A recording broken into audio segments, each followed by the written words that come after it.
ಗಣೇಶ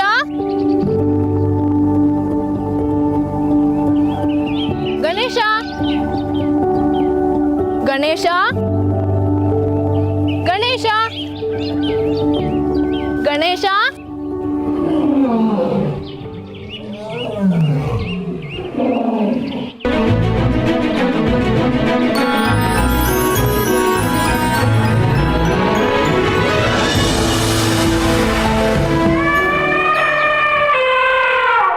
ಹೇಗಿದ್ಯೋ ಗಣೇಶ? ನಾನ್ ಚೆನ್ನಾಗಿದ್ದೀನಿ. ಅರ್ಥ ಆಯ್ತು. ನಮ್ಮ ಮನೇಲಿರೋರು ಎಲ್ಲರೂ ಚೆನ್ನಾಗಿದ್ದಾರೆ. ನನ್ನ ತುಂಬಾ ಚೆನ್ನಾಗಿ ನೋಡ್ಕೊತಾ ಇದ್ದಾರೆ. ನಾನಲ್ಲಿ ತುಂಬಾ ಸಂತೋಷವಾಗಿದ್ದೀನಿ. ಆದ್ರೆ ನೀನ್ ನನ್ನ ಜೊತೆಗಿರಲ್ವಲ್ಲ, ಅದೊಂದೇ ಬೇಸರ ನನಗೆ. ಕೂತ್ಕೊಳ್ಳೋ ಗಣೇಶ.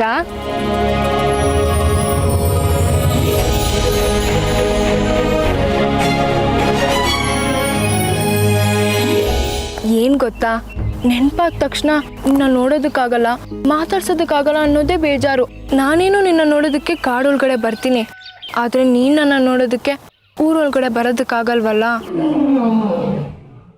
ನಾನು ಚಿಕ್ಕೋಳಾಗಿದ್ದಾಗ ಅಪ್ಪನ ಜೊತೆ ಹೋಗಿ ಮಾರನೇ ದಿನಾನೇ ನಿನ್ನನ್ನು ಹುಡ್ಕೊಂಡು ಬಂದಿದ್ಯಲ್ಲ, ಆಗ ಮಕ್ಕಳೆಲ್ಲ ಎದ್ರುಕೊಂಬಿಟ್ಟಿದ್ರು. ಮತ್ತೆ ಆ ರೀತಿ ಎಲ್ಲ ಮಾಡಬೇಡ, ಸರಿನಾ? ಗಣೇಶ, ನಿಂಗೊಂದು ವಿಷಯ ಗೊತ್ತಾ? ಬ್ರಹ್ಮೋತ್ಸವದ ದಿನ ದೇವಸ್ಥಾನದಲ್ಲಿ ನಾನು ಈ ಸತಿ ನಾದಸ್ವರ ನುಡಿಸ್ತಾ ಇದ್ದೀನಿ. ಆದ್ರೆ ನೀನ್ ಬರೋದಕ್ಕಾಗಲ್ವಲ್ಲ, ಹಾಗಂತ ನಮ್ ಗಣೇಶಂಗೆ ನಾನು ನಾದಸ್ವರ ನುಡಿಸೋದನ್ನ ಕೇಳಿಸ್ತಾ ಇರೋದಕ್ಕಾಗತ್ತಾ? ಅದಕ್ಕೆ ನಾದಸ್ವರ ನೀನು ಕೇಳಿಸೋಣ ಅಂತ ಇನ್ನ ಹುಡ್ಕೊಂಡು ಬಂದಿದ್ದೀನಿ. ನಾದಸ್ವರ ನುಡಿಸ್ಲಾ? ಕೇಳ್ತೀಯಾ?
ಚೆನ್ನಾಗಿ ನುಡ್ಸದ್ನಾ? ನಿನ್ಗಿಷ್ಟ ಆಯ್ತಾ?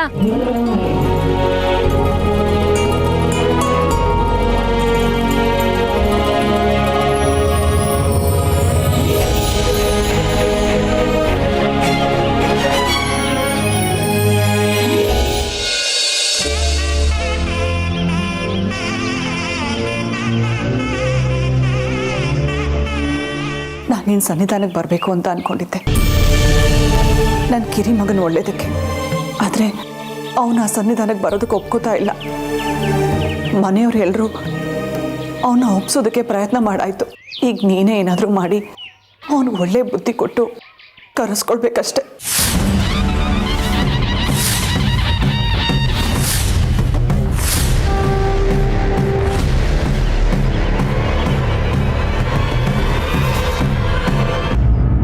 ಅಮ್ಮ,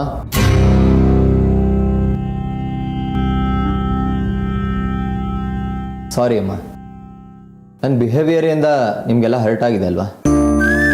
ಆಗ್ತಾ ಇರ್ತೇನೋ. ನನ್ನ ಮಗನ ಬದುಕು ಸೂರ್ಯನ ಹಾಗೆ ಬೆಳಗ್ತಾ ಇರಲಿ ಅಂತ ಸೂರ್ಯ ಅಂತ ಹೆಸರಿಟ್ಟೆ. ಆದರೆ ನೀನು ಬೇಡದೇ ಇರೋ ಕೆಟ್ಟ ಚಟಗಳನ್ನೆಲ್ಲ ಬೆಳೆಸ್ಕೊಂಡು ನಿನ್ನ ಬದುಕನ್ನ ಹಾಳು ಮಾಡ್ಕೊತಿದ್ಯಾ. ಏ ಅಳ್ಬೇಡಮ್ಮ. ಈಗೇನು ನಾನು ನಿಮ್ಮೆಲ್ಲರ ಜೊತೆ ಬ್ರಹ್ಮೋತ್ಸವಕ್ಕೆ ಬಂದರೆ ನಿಮಗೆಲ್ಲ ಸಂತೋಷನಾ?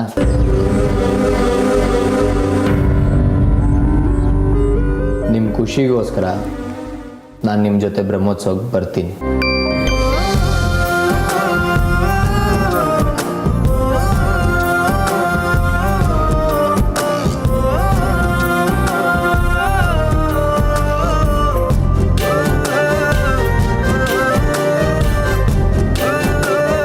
ಯಾವತ್ತು ಹೋಗೋದು ಅಂತ ಪ್ಲಾನ್ ಮಾಡ್ಕೊಂಡು ಹೇಳು, ಬರ್ತೀನಿ.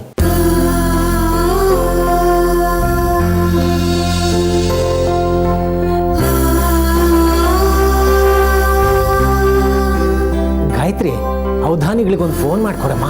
ಹಾಂ ಮಾವ.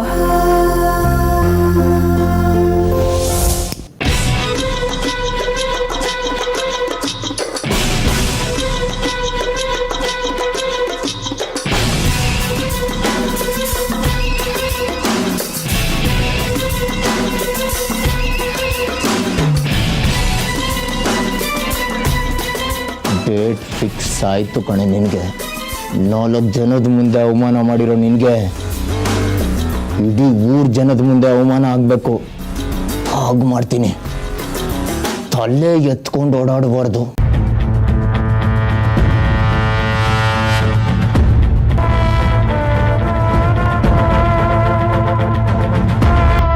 ನೀನು ಹರ್ಟ್ ಮಾಡಿರೋದು ಈ ಸೂರ್ಯನ ಈಗೋಗೆ ಸುಡ್ದೆ ಬಿಡಕ್ಕಾಗತ್ತಾ?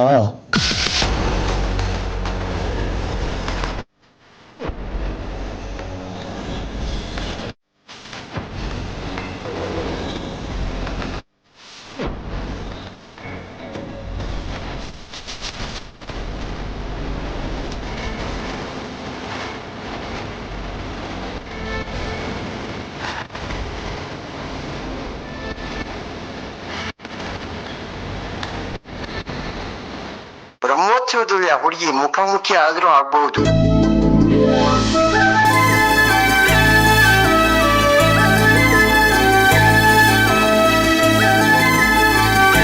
ಅವಧಾನಿಗಳು ಏನು ಹೇಳಿದ್ರು? ಯಾವಾಗ ಹೋಗ್ಬೇಕಂತೆ? ನಾಳೆನೇ ಹೊರಡ್ಬೋದು ಅಂದ್ರು. ಇನ್ಮೇಲೆ ಎಲ್ಲಾನು ಒಳ್ಳೇದೇ ಆಗುತ್ತೆ ಅಂದ್ರು. ಅಮ್ಮನವರು ಮನಸ್ಸು ಮಾಡಿದ್ರೆ ಇದೇ ಬ್ರಹ್ಮೋತ್ಸವದಲ್ಲಿ ಸೂರ್ಯನ ಸರಿದಾರಿ ತರೋ ಮಹಾಲಕ್ಷ್ಮಿ ಮುಖಾಮುಖಿ ಆಗಬಹುದು ಅಂದ್ರು.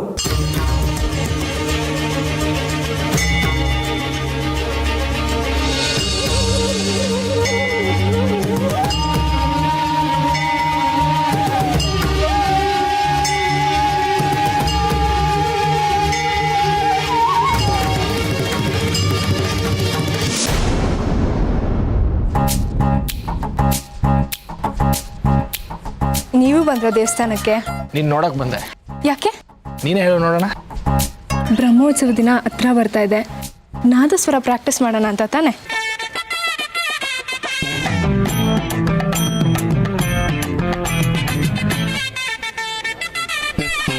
ಅಲ್ಲ, ಅದಕ್ಕೆಲ್ಲ ಬಂದಿದ್ದು. ಮತ್ತೆ ಯಾಕೆ? ನೀವು ಯೋಚನೆ ಮಾಡ್ತಾ ಇರಿ, ನಾನು ಹೋಗ ದೇವಸ್ಥಾನಕ್ಕೆ ಪ್ರದಕ್ಷಿಣೆ ಹಾಕೊಂಡ್ಬರ್ತೀನಿ. ಹೇಳ್ಮೈ ನಿಂತ್ಕೋ. ಏನು? ಅದು ನನ್ನ ಮಾತಿಗೆ ಬೆಲೆ ಇಲ್ವಾ? ಯಾವ ಮಾತಿಗೆ? ಎಲ್ಲಿ ಕೈ ತೋರ್ಸು. ನಾನು ಕೊಟ್ಟಿದ್ದ ಬಳೆಯಲ್ಲಿ.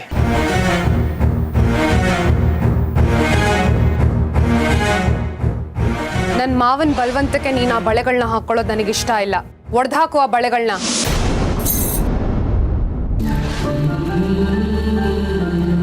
ನಿನ್ನೆ ಕೇಳ್ತಿರೋದು. ಬಿಚ್ಚಿಟ್ಟಿದ್ದೀನಿ, ಹಾಕೊಳ್ತೀನಿ. ಇನ್ಮೇಲೆ ಬಿಚ್ಚಿಡಕ್ಕಾಗಬಾರ್ದು ಅಂತ ಒಂದು ಚಿನ್ನದ ಬಳೆ ನಿನಗೆ ಮಾಡಿಸ್ಕೊಡ್ತೀನಿ. ನನಗೇನು ಚಿನ್ನದ ಮೇಲೆ ಮೋಹ ಇಲ್ಲ, ಯಾವುದಾದ್ರೂ ಬಳೆ ಅಷ್ಟೇ. ಆದರೆ ನನಗೆ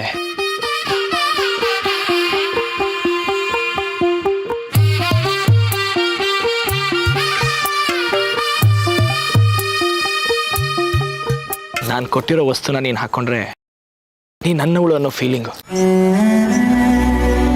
ಈ ಭಾವನೆ ನೆನ್ನೆ ಮೊನ್ನೆ ಹುಟ್ಕೊಂಡಿರೋದಲ್ಲ, ಚಿಕ್ಕ ವಯಸ್ಸಿನಿಂದ. ವರದರಾಜ್ ಮಾವ ನಿನ್ನ ಮನೆಗೆ ಕರ್ಕೊಂಬಂದ್ರಲ್ಲ, ಅವತ್ತು ನಿನ್ನ ಬೆರಗಣ್ಣಿಂದ ನೋಡ್ತಾ ಇದ್ದೆ.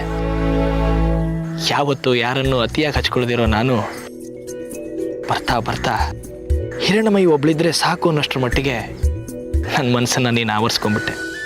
ಗೆಳತನಕ್ಕೂ ಮೀರಿದ ಭಾವನೆ ನಿನ್ನ ಬಗ್ಗೆ ನನಗಿರೋದು. ನೀನಂದ್ರೆ ನಂಗೆ ತುಂಬ ಇಷ್ಟ ಹಿರಣ್ಮಯಿ. ನೀನು ನನ್ನ ಭಾಳ ಸಂಗಾತಿ ಆಗಬೇಕು ಅಂತ ಇಷ್ಟಪಡ್ತೀನಿ. ನೀನು ಒಪ್ಪಿದ್ರೆ, ನೀನು ಹ್ಞೂ ಅನ್ನೋದಾದರೆ ನಾವು ನಾದಸ್ವರ ನುಡಿಸೋ ವೇದಿಕೆ ಮೇಲೆ ನಿನ್ನ ಕೊರಳಿಗೆ ನಾನು ತಾಳಿ ಕಟ್ತೀನಿ. ಊರ ಜನರ ಮುಂದೆ ಅಮ್ಮನವ್ರ ಸಾಕ್ಷಿಯಾಗಿ.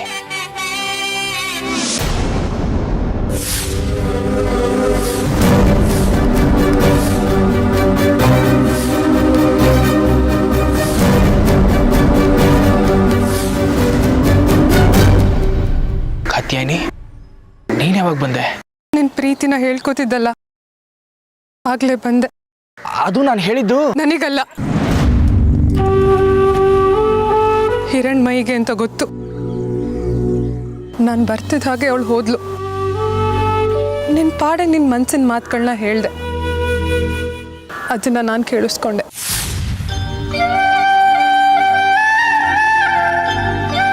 ನಾನು ಚಿಕ್ಕ ವಯಸ್ಸಿಂದಾನು ನಿನ್ ಜೊತೆನೆ ಆಡ್ ಬೆಳ್ದವಳು. ಅದು ಹಿರಣ್ಮಯಿ ಬರೋಕ್ಕೂ ಮುಂಚೆಯಿಂದಾನು ನಿನ್ ಜೊತೆನೆ ಬೆಳ್ದವಳು. ನನ್ನ ಮನ್ಸಿನ ಪೂರ್ತಿ ನೀನೇ ಆವರಿಸ್ಕೊಂಡ್ಬಿಟ್ಟಿದ್ಯಾ ಮಾವ. ನಿನ್ ಮನ್ಸನ್ನ ಅದ್ ಹೇಗೆ ಹಿರಣ್ಮಯಿಗೆ ಆವರಿಸ್ಕೊಳಕ್ ಬಿಟ್ರಿ? ಪ್ರೀತಿ ಅನ್ನೋದು ಹೇಳಿ ಕೇಳಿ ಹುಟ್ಟಲ್ಲ ಕಾತ್ಯಾಯಿನಿ. ಆದ್ರೆ ನಾನು ಹುಟ್ಟಿರೋದೇ ನಿನ್ಗೋಸ್ಕರ ಅನ್ಕೊಂಡಿದ್ದೀನಿ. ಹೇಳೇ ಮಗು ಥರ ಮಾತಾಡ್ಬೇಡ. ನಿನ್ನ ಮಗುಗೆ ತಾಯಿ ಆಗೋ ವಯಸ್ಸು ನಂದು. ಅದಕ್ಕೆ ನನ್ನ ಪ್ರೀತಿನ ನಿಮ್ಮ ಹತ್ರ ಹೇಳ್ಕೊಳ್ಳೋಣ ಅಂತ ಬಂದೆ. ಆದ್ರೆ ದಯವಿಟ್ಟು ಹೀಗೆಲ್ಲ ಮಾತಾಡಿ ನನ್ನ ಗಿಲ್ಟಲ್ಲಿ ಬೆಳೆಸ್ಬೇಡ. ಇರೋದು ಒಂದೇ ಮನಸ್ಸು, ಅದನ್ನ ಹಿರಣ್ಮಯಿ ಕೊಟ್ಟಿದ್ದೀನಿ. ನಿನಗೆ ಒಳ್ಳೆ ಗಂಡನ್ನ ನಾನೇ ನೋಡಿ ಮದುವೆ ಮಾಡಿಸ್ತೇನೆ. ಆ ಗಂಡ ನೀವೇ ಆಗಿರ್ಬೇಕು.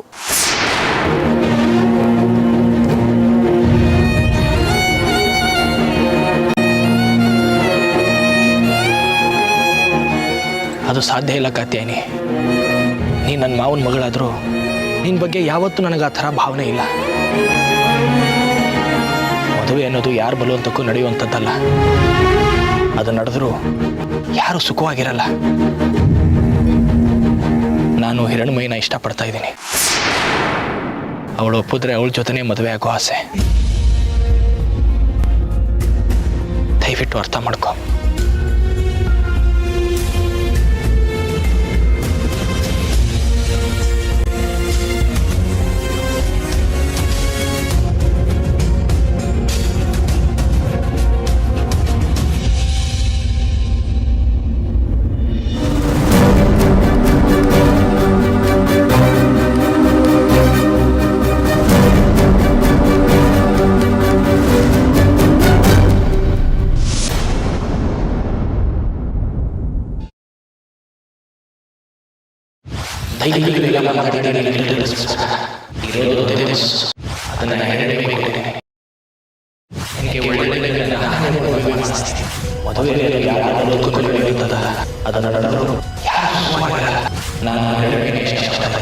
ಅವಳು ಒಪ್ಪಿದ್ರೆ ಅವಳ ಜೊತೆ ಮದುವೆ ಆಗೋ ಆಸೆ.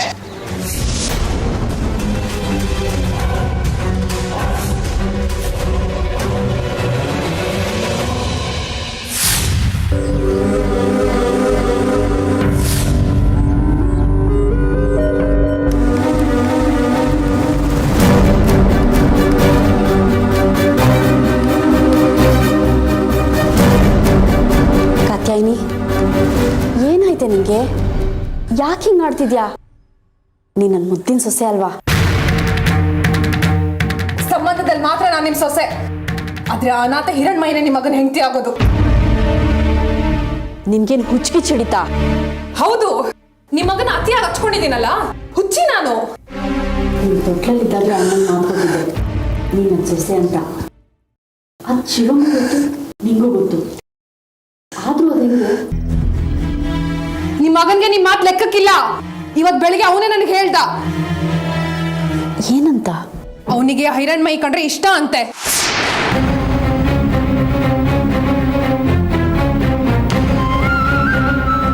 ಈ ಸಲ ಬ್ರಹ್ಮೋತ್ಸವದಲ್ಲಿ ನಡೆಯೋ ನಾದಸ್ವರ ವೇದಿಕೆ ಮೇಲೆ ಅವಳ ಹೆಂಡತಿ ಅಂತ ಸ್ವೀಕರಿಸ್ತಾನಂತೆ. ನಮ್ಮ ಶಿವು ಆ ಮಾತು ಹೇಳಿದ್ನ? ನನಗೆ ಬೇರೆ ಗಂಡು ನೋಡಿ ಮದ್ವೆ ಮಾಡ್ತಾನಂತೆ. ಹಿರಣ್ಮಯಿಗೆ ಬಳೆ ತಂದ್ಕೊಟ್ಟ, ಮುಂದೆ ತಾಳಿನೂ ಕಟ್ತಾನೆ. ಸಂತೋಷವಾಗಿ ಮನೆ ತುಂಬಿಸ್ಕೊಳ್ಳಿ ಅವಳನ್ನ. ಅಲ್ಲ ಅತ್ತೆ, ನನ್ನ ಹತ್ರ ಇಲ್ದಿರದ ಹಿರಣ್ಮಯಿ ಹತ್ರ ಏನಿದೆ? ರೂಪದಲ್ಲಾಗ್ಲಿ ಅಂತಸ್ತಲ್ಲಾಗ್ಲಿ ನಾನೇ ತಾನೇ ಹೆಚ್ಚು. ಅವಳು ನುಡ್ಸೋ ನಾದಸ್ವರಿ ಸಂಗೀತ ಏನಾದರೂ ಕಟ್ಟಾಕಿರ್ಬೋದಾ? ಅದು ಕೂಡ ಅವಳಿಗೆ ನಮ್ಮಪ್ಪ ಕರುಣಿಸಿರೋ ಭಿಕ್ಷೆನೆ ತಾನೆ. ಆದ್ರೂ ಆಚೆಯಿಂದ ಬಂದು ಕಲ್ತು ಉದ್ಧಾರ ಆದ್ಲು. ನೀನು ಕಲ್ತಿದ್ದಿದ್ರೆ ಈಗ ಮಾತು ಬೇಕಾ? ಹಿರಣ್ಮಯಿನೂ ಶಿವನ್ ಇಷ್ಟಪಡ್ತಿದ್ದಾಳ. ಆದ್ರೆ ನಿಮ್ಮ ಮಗನ್ ತರ ಬಾಯ್ ಬಿಟ್ಟು ಹೇಳೋದನ್ನ ನಾನು ಯಾವತ್ತೂ ಕೇಳಿಲ್ಲ. ಶಿವು ಅಂತ ಹುಡುಗ ತಾನಾಗೆ ಬಂದು ಪ್ರೀತಿ ಪ್ರಸ್ತಾಪ ಮಾಡಿದ್ರೆ ಯಾವ ಹುಡುಗಿ ತಾನೇ ಇಲ್ಲ ಅಂತಾಳೆ. ನಮ್ಮಪ್ಪನಿಂದ ನನಗೆ ಮಾತ್ರ ಸಿಗ್ಬೇಕಾದ ಪ್ರೀತಿಲೂ ಪಾಲ್ ಪಡೆದ್ಲು. ಅಮ್ಮನೂ ಅವಳಿಗೆ ಅಕ್ರೆ ತೋರ್ಸೋದಲ್ಲಿ ಅರ್ಧ ಟೈಮ್ ಕಳೆದ್ಲು. ಅಷ್ಟಕ್ಕೂ ತೃಪ್ತಿ ಆಗಿಲ್ಲ ಅನ್ಸುತ್ತೆ ಅವಳಿಗೆ. ನನ್ನ ಜೀವನನೂ ಹಂಚ್ಕೋಬೇಕು ಅಂತ ಆಸೆ ಪಟ್ಟು ನಿಮ್ಮ ಮಗುನು ನನ್ನಿಂದ ಕಿತ್ಕೋಬೇಕು ಅಂತ ಹೊರಟಿದ್ದಾಳೆ. ನಿನಗೆ ಶಿವು ಮೇಲೆ ಆಸೆ, ನನಗೆ ತವ್ರ ಮೇಲೆ ಆಸೆ. ನಾನ್ ಬದುಕಿರೋವರೆಗೂ ಶಿವು ಹಿರಣ್ಮಯಿನ ಮದ್ವೆ ಆಗಕ್ಕೆ ನಾನ್ ಬಿಡಲ್ಲ. ಬಿಡಲ್ಲ ಅಂದ್ರೆ ನಿಮ್ಮ ಮಗ ನಿರ್ಧಾರ ಮಾಡಾಗಿದೆ. ನಾನು ಅವನಮ್ಮ, ನಾನು ನಿರ್ಧಾರ ಮಾಡಾಗಿದೆ. ನಿಮ್ ಕೈಲಿ ಏನ್ ಮಾಡಕ್ ಸಾಧ್ಯ? ಮೊದ್ಲು ಆ ಹಿರಣ್ಮಯಿಗೆ ಈ ಮನೇಲಿ ಅವಳ ಜಾಗ ಏನು ಅಂತ ತೋರಿಸ್ಬೇಕು. ಆಮೇಲೆ ಮುಂದೇನ್ ಮಾಡ್ಬೇಕು ಅಂತ ನನಗ್ ಗೊತ್ತಿದೆ.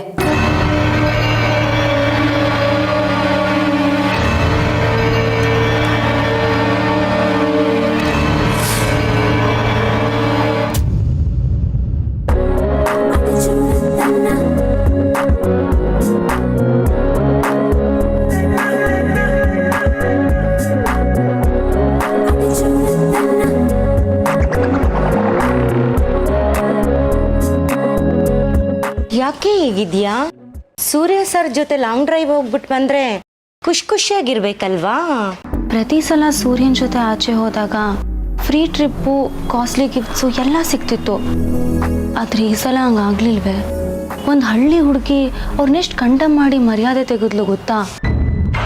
ಇನ್ಸಲ್ಟಿಂದ ಆಚೆ ಬರೋಕ್ಕೆ ಸೂರ್ಯಂಗೆ ಸಿಕ್ಕಾಪಟ್ಟೆ ಟೈಮ್ ಬೇಕು ಅನ್ಸುತ್ತೆ. ಪ್ರಾಬಬ್ಲಿ ಅವ್ರಿಗವರೇ ಒಂದು ವಾರ ಹೌಸ್ ಅರೆಸ್ಟ್ ಮಾಡ್ಕೊಂಡ್ರು ಮಾಡ್ಕೋಬೋದು.